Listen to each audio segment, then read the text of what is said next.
Tabingoy. Masayaw.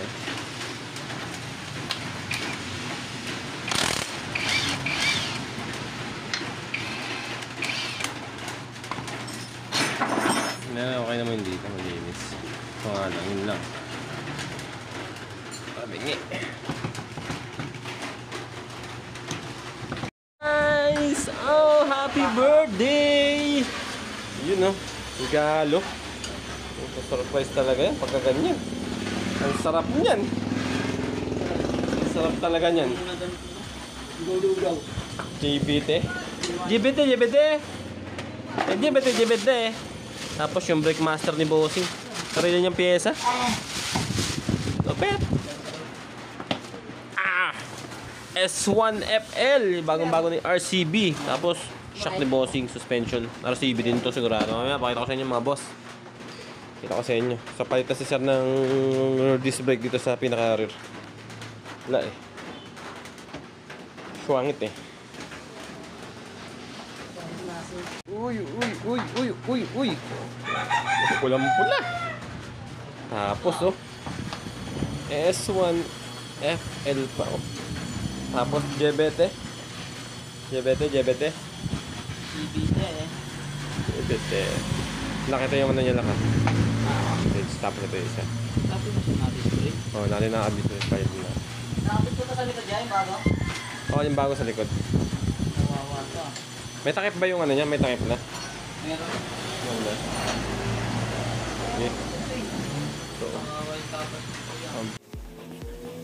alright mga sir, so start na natin yung ating conversion na dito sa Aerox ni Bossing. So nagpalit si sir ng mags kasi yung mags na camp niya is stock mags pero binild up yung kabitan ng disc. So ang nangyari doon is hindi pantay yung pagkakagawa ng alloy doon, nakapatong doon. So yung disc sumasayaw. So ang tendency yung pinaka brake pad mo tabingi rin yung kain, so hindi pantay. So nangyayari is mahina yung preno. At the same time is talagang gumegewang yung pinaka-alikod mo.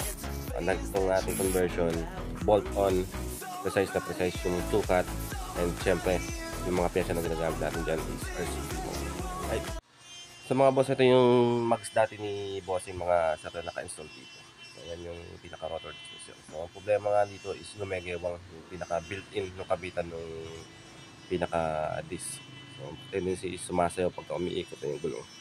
So, yun mga sir, yung pinalit ni Bossing na RCB na sa atin. At ano naman, napaka-solid, diba? Pogi-pogi. So, na susukat ko eh.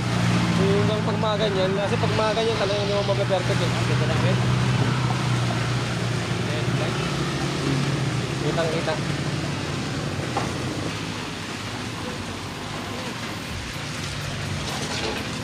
Sarap. Ang sarap. Ang sarap. Ayos na? Yes. So ayun mga boss, install natin dito mga boss. Yun o, yung RCB na S1FL, ito galing yan kay sir. So babalik pa si sir dito kasi yung dati kong nakaset dito yung Brembo. Medyo nadurog yung kaul yun, so satapan natin yun. Tapos yung front brake ni sir yan, install natin. Tapos dito sa likod. So babalik pa si boss kasi papalitan namin ng swing arm na pang B1. Kasi hindi sagad yung kain ng bracket na to. Naka-welding. Sira na rin yun dito. Wala nang kinakapitan. Wala nang kinakapitan yung tornilyo. So katwais na magpalitan ng swing arm. Pabalik si sir dito. Tapos kakapitan natin ng bracket. Sasako na natin yung pang NMAX na gagamitin natin. Pang squatty kasi yan. Yun, para sagad yung kain. Yan si boss. Ang natin si boss. Thanks na.